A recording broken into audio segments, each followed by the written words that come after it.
Vamos lá. Então a seringa, ela tem um propósito. O propósito da seringa é injetar, tá? Injetar, quando eu empurro esse êmbolo, eu estou injetando um líquido, injetando um fármaco, tá? Injetar soro, tá? Eu estou injetando algo, um antibiótico para esse animal, um anti-inflamatório para esse animal, tá bom? Esse é o propósito de uma seringa. Na maioria das vezes a gente vai utilizar para isso, para injetar. Mas eu também posso fazer o serviço contrário. O serviço contrário é aspirar. Então, para aspirar, eu puxo o êmbolo. Injetar, eu empurro. Para aspirar, eu puxo. Tá bom? Então, olha só. O que é importante, tá? A gente entender que tem tamanhos diferentes de seringas, tá? Então, olha só. Essa aqui é seringa de 1 ml, tá?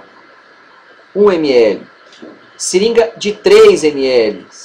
Seringa de 5 ml. Seringa de 10, tá? Seringa de 20, seringa de 40 e seringa até de 60 ml. Então eu tenho vários tamanhos de seringas diferentes, tá bom? Agora, especificamente nessa seringa aqui, olha só como é que é importante. Seringa de 1 ml. Tem alguém que é diabético aqui na sala? Ou que o pai, a mãe é diabético, toma insulina? Não? Não? Ninguém tem? O diabético, pessoal, uma amiga, mas ela toma insulina, Ana Paula? Ou Maria Eduarda? Toma insulina? Toma, né? Então, ela toma, deve ser todo dia, uma seringuinha dessa daqui, né? Não sei se é na barriga, se é atrás do braço. Ela toma todo dia uma seringuinha dessa aí com insulina, tá? É uma seringa chamada seringa de insulina, porque ela é usada basicamente para isso. Mas eu posso usar ela para várias coisas, tá? Ela tem uma graduação. Ali dentro cabe somente 1 ml. Se eu comparar com essa seringa aqui, que é a seringa de 20 ml, tá? Cabe 20 seringas dessa aqui dentro. Então, eu tenho que saber escolher uma seringa correta para administrar fármacos, né? Eu não posso administrar 1 ml numa seringa de 20. Eu não vou ter precisão. Agora, 1 ml numa seringa de 1 ml, eu tenho a precisão certinha. Tá? Então eu tenho que saber escolher a seringa de acordo com a quantidade de volume administrado. Vamos escrever então aí? Vamos escrever então aí, pessoal. A escolha da seringa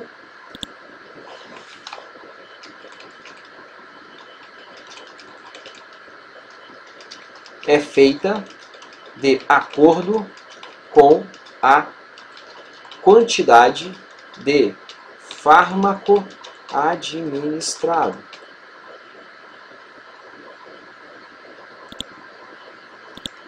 Tudo bem, pessoal? Então, ó, a escolha da seringa ela é feita de acordo com a quantidade de fármaco administrado, tá?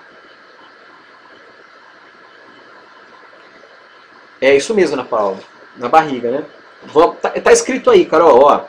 A escolha da seringa é feita de acordo com a quantidade de fármaco administrado, tá?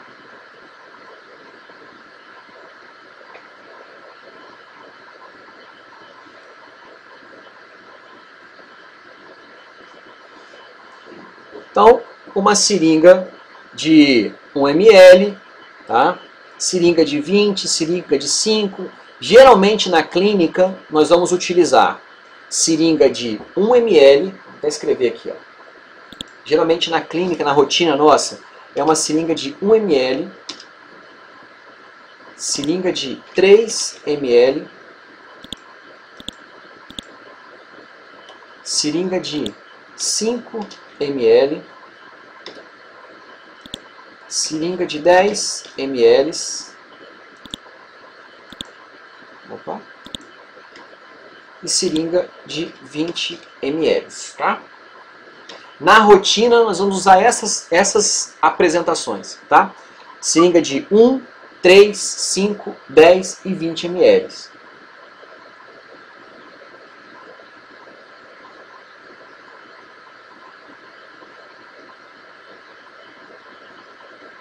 Tudo bem, pessoal? Tá? Essa é a nossa rotina, tá? As seringas que nós mais utilizamos, é a de 3 e a de 20, e a de 3 e a de 10 ml. Geralmente é a que mais se utiliza, tá? Mas na clínica a gente tem que ter essas aí. 1, 3, 5, 10 e 20, tá? As demais acabam vindo caso tenha necessidade, tá? Mas essas aí são primordiais, tá bom? Então olha só, o que eu estou falando para vocês? Que a escolha da seringa é feita de acordo com a quantidade de fármaco administrado. Se eu for escolher administrar para esse animal, tá? 10 ml, bom, obviamente eu vou escolher uma seringa de 10, tá? Agora, se eu tiver que administrar, por exemplo, eu vou administrar 10 ml de um fármaco, mas eu preciso diluir esse fármaco. Eu preciso colocar mais 10 ml. Então, eu tenho que administrar 10 ml do fármaco, tá? De um anestésico, por exemplo, e tenho que colocar mais 10 ml de soro. Então, de 10 virou 20. Então, ao invés de fazer 10 ml, depois eu não ter onde colocar, ou colocar 10 ml numa outra seringa de soro, eles vão ficar separados, eu vou escolher uma seringa correta, uma seringa de 20 ml. Tá claro isso para vocês? Tá?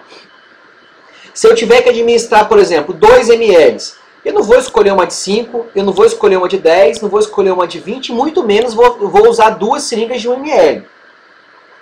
Fala, professor, mas se eu pegar duas seringas de 1 ml, é a mesma coisa que colocar 2 ml numa seringa de 3. É a mesma coisa, mas são custos diferentes, tá? Pessoal, no estágio, vamos tomar muito cuidado com a quantidade de coisas que a gente gasta de forma desnecessária. Se eu posso usar uma seringa de 3 ml para administrar o medicamento, para que eu vou usar duas seringas de 1 ml? Tá? Não tem necessidade nenhuma, é desperdício de dinheiro. Tá claro isso? Tá? Então tem que saber o que eu estou escolhendo para que não tenha nenhum problema de desperdício, tá bom? Tá claro isso? Tá? Como assim, César? Fora também a aplicação. O que você quis dizer? Você quis ilustrar aí de que forma, mas eu não entendi. Vamos lá. Ah, não. Sem isso bem colocado, tá? Fora, né? É que eu tô tentando explicar na veia do animal. Agora, imagina se eu tiver que administrar esse medicamento, como o César falou, né? Eu preciso injetar um anti-inflamatório para esse animal. Eu vou dar 2 picadas no animal para injetar 2 ml se eu usar uma seringa de 1 ml, tá? Então, para isso que eu não uso, então, uma seringa de 1 ml, tá? Eu vou usar a seringa, então, de 3 ml, tá bom? Se eu tiver que administrar, por exemplo, 4 ml para esse animal, eu não vou pegar uma de 1 e uma de 3. Eu vou escolher, então, uma seringa de 5, tá? Então, pessoal, eu sempre escolho um tamanho acima da seringa, tá? O que quer dizer isso? Olha só, tá claro para todo mundo, hein? Ó, se eu tenho que administrar 2 ml para esse animal, tá?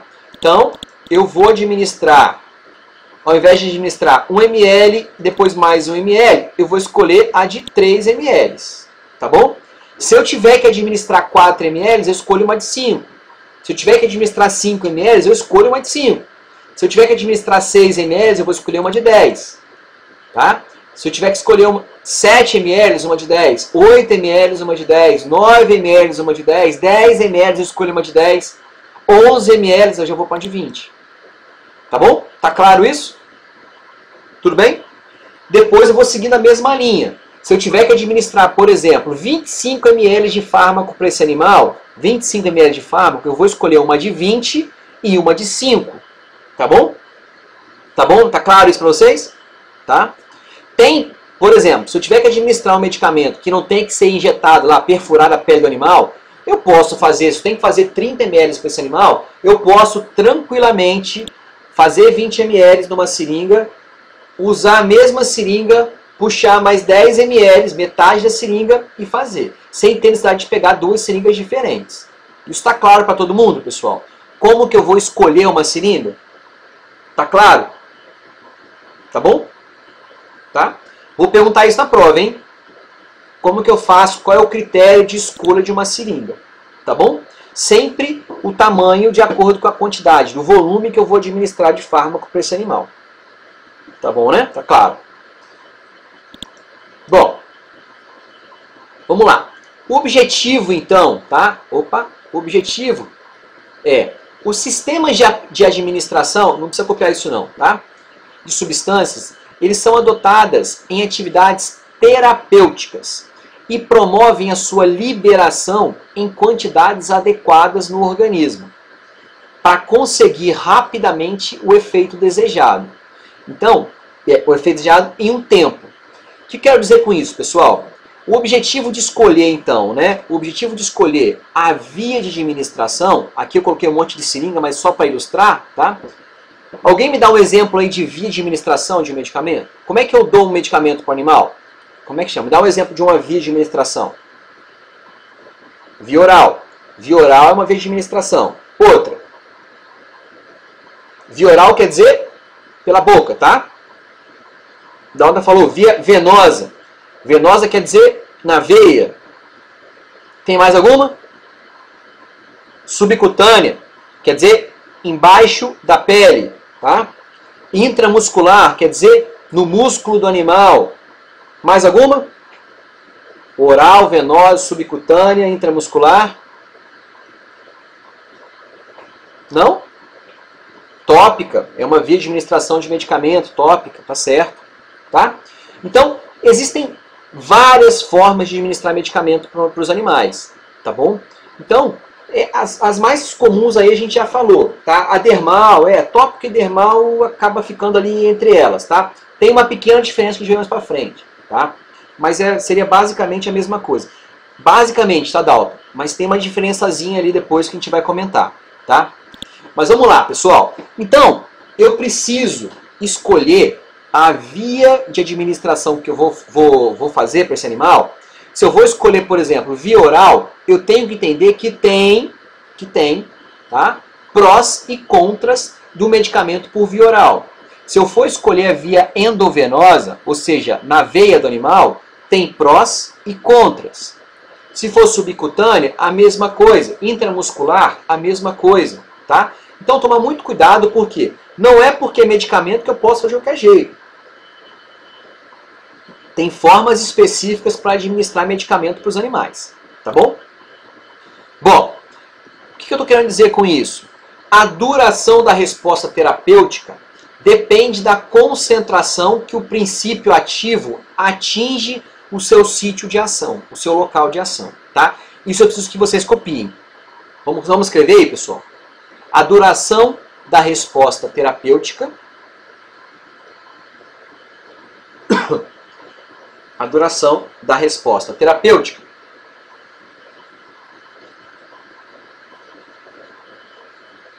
depende da concentração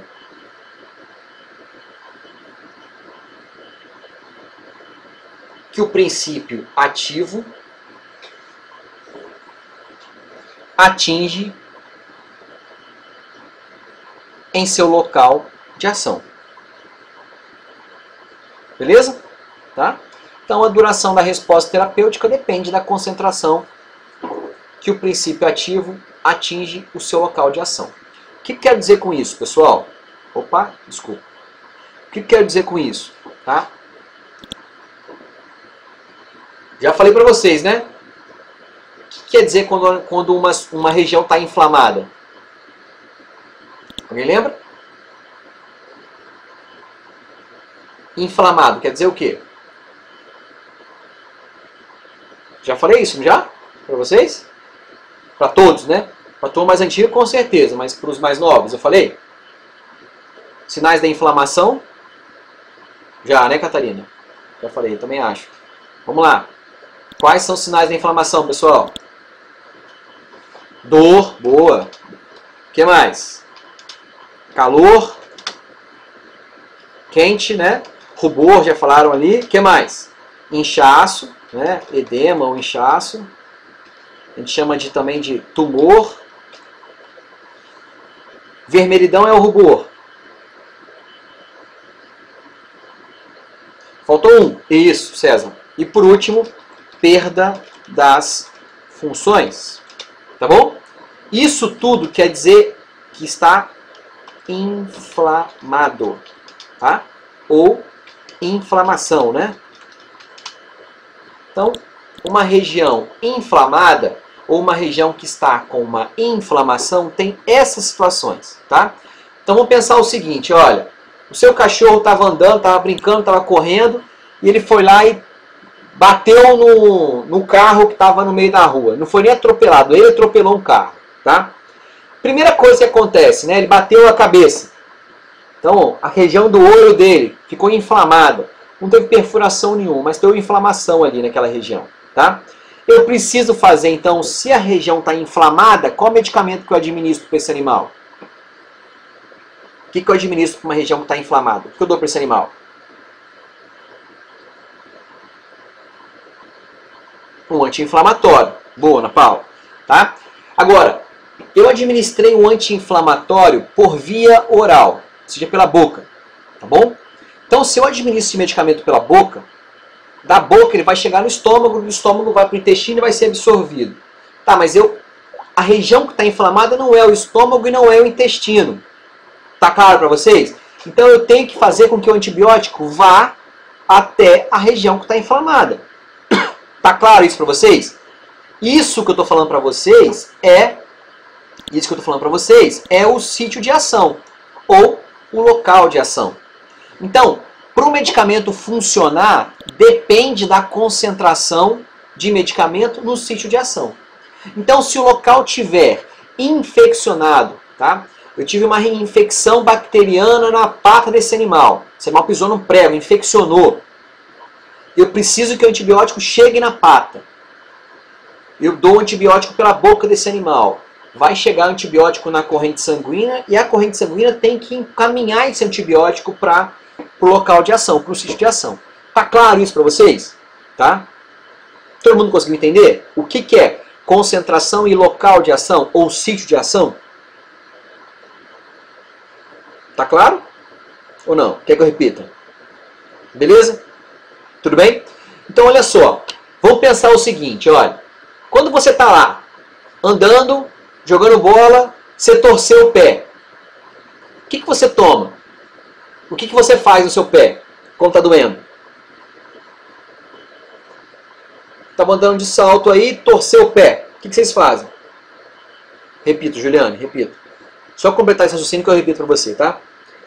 O que você faz quando você torce o pé?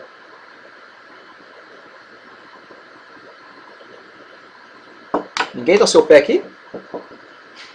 Ninguém joga bola? Senta e chora, né, Valquírio? Tá, mas aí depois você chega em casa, o que você faz? Coloca gelo, isso, boa. Além do gelo, o que você pode fazer também?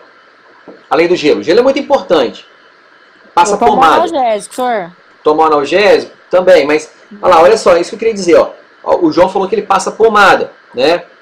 Então, essas pomadas que a gente utiliza, Gelol, Calminex, tem uma pomada verde aí milagrosa, né, que a base de...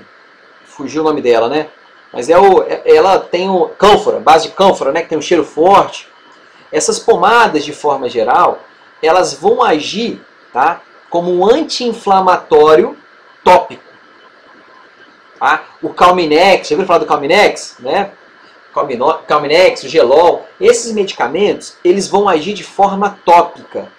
Então, se você torcer o pé e você passa ali, tá? Tanto é que primeiro ele esquenta, ele esfria, depois ele esquenta, tá?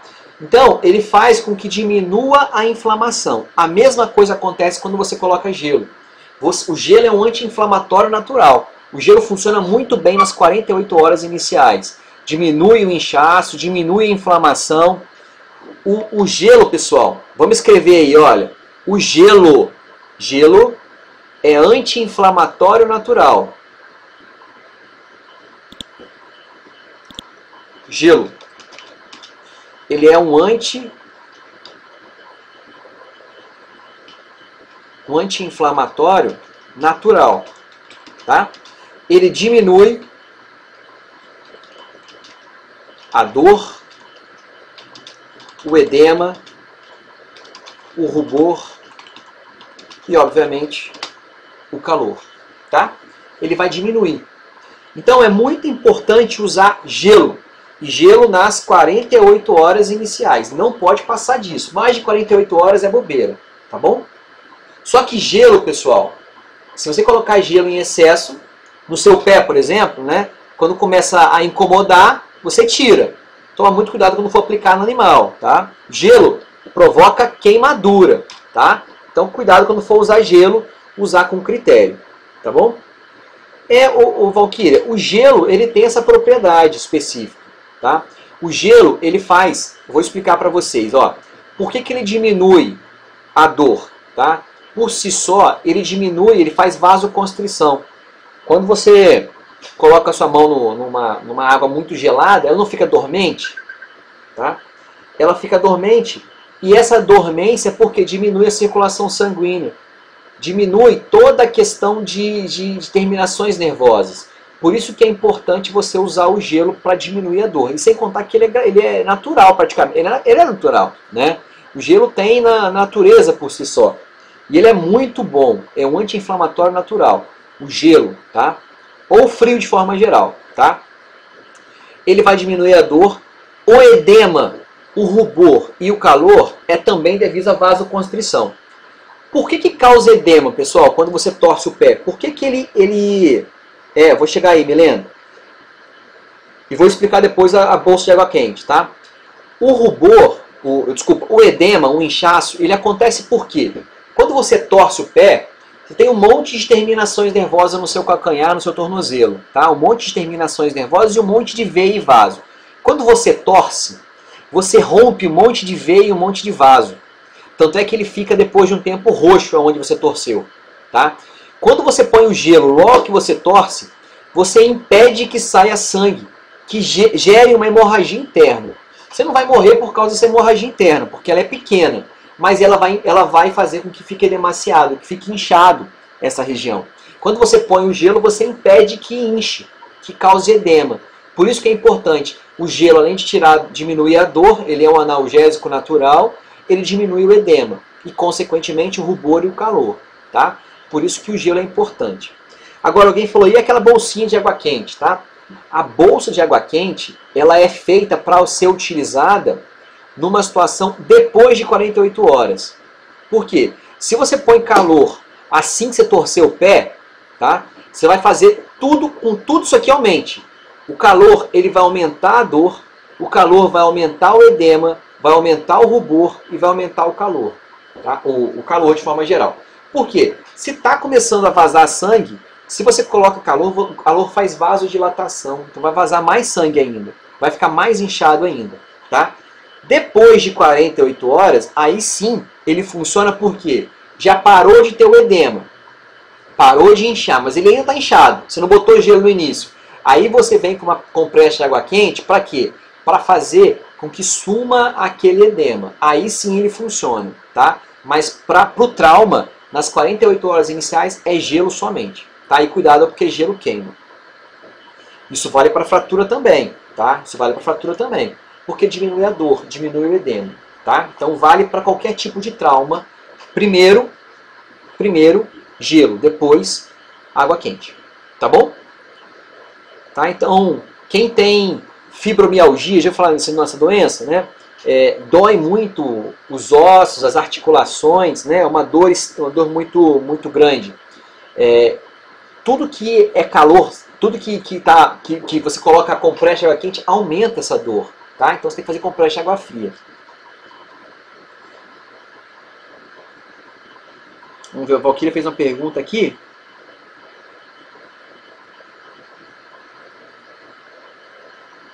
Ah, é exatamente isso, o Valquíria. Por quê? Quando você está com o corpo quente, você está andando, você torceu o pé, você acaba não sentindo aquela dor.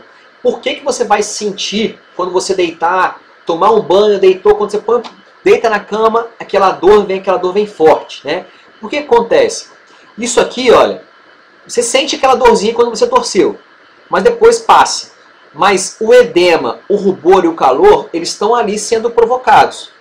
E ele vai começar a inchar. E dói por quê? Porque ocorre um edema, ocorre rubor e ocorre o calor. Tá? Na verdade é o contrário, né? Esquenta, vaza sangue, por isso que é rubor, tá? E causa o edema. Então uma coisa puxa a outra. E aí quando você relaxa, seu pé está inchado, né? E está doendo. E vai doer por um bom tempo.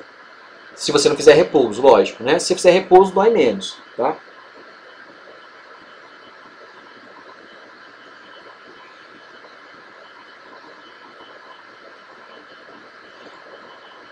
Porque na verdade, tá, o frio, o gelo de certa forma, ele é um analgésico, mas o frio de forma geral, ele vai exacerbar, principalmente, a fibromialgia também é assim, tá? Não é só fratura não. Gente que tem dor nas juntas, nas articulações, né?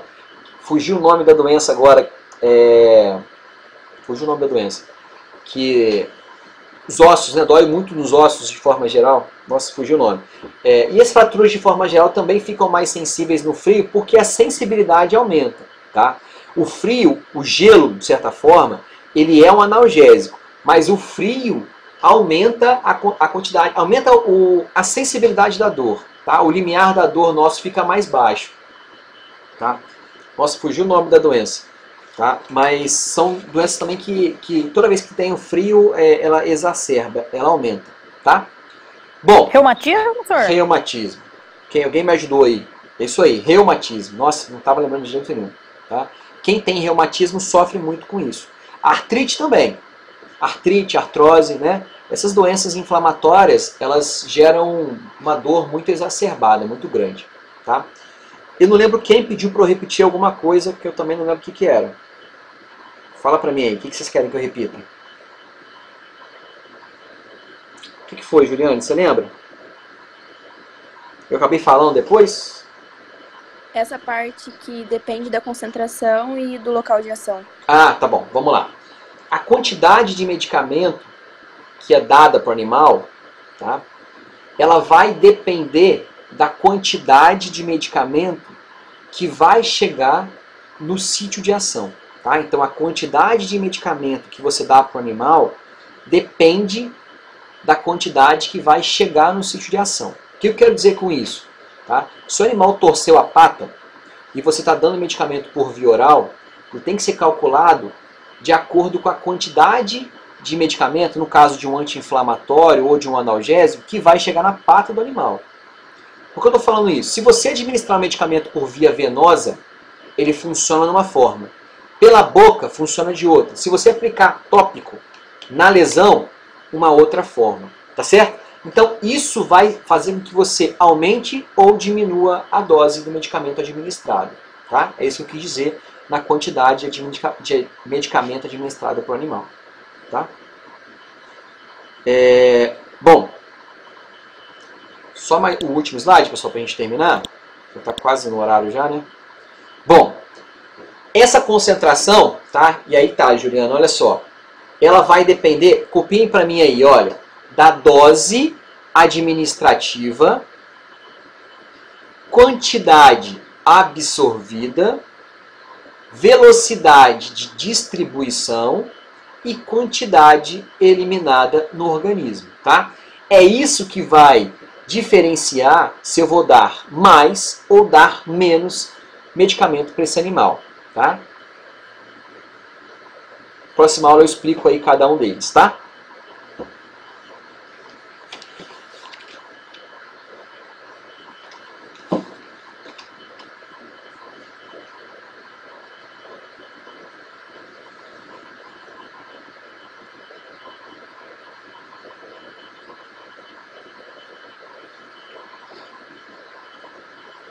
Tá certo, pessoal? Tá? Então esse slide aí, ele completa o slide passado, né? Quando fala da quantidade de medicamento no sítio de ação, né? No local que está inflamado, que está infeccionado, que está doente, né? Isso vai depender da quantidade de medicamento administrado, da quantidade absorvida, da velocidade de distribuição e a quantidade que vai ser eliminada no organismo desse animal, tá? Isso que vai fazer com que eu vá diferenciar se eu vou dar esse medicamento pela boca, tópico, né, no local que está doente, está dolorido, que está inflamado, ou se vai ser injetável, intramuscular, subcutâneo. Tá claro isso, né, pessoal? Então eu vou escolher de acordo com a droga. Isso vai ter o que a gente chama de interface, droga e organismo. Droga, organismo, tá? Tem droga que absorve rápido, tem droga que absorve mais lento. Quando as duas se juntam, eu vou ter o medicamento que eu vou administrar. Tá bom? Certo, pessoal? Então, por hoje é só, tá? Eu acabei perdendo algumas pessoas que entraram aí na sala, tá? Então vou fazer uma chamadinha com vocês aí rápido para a gente terminar a nossa aula, tá?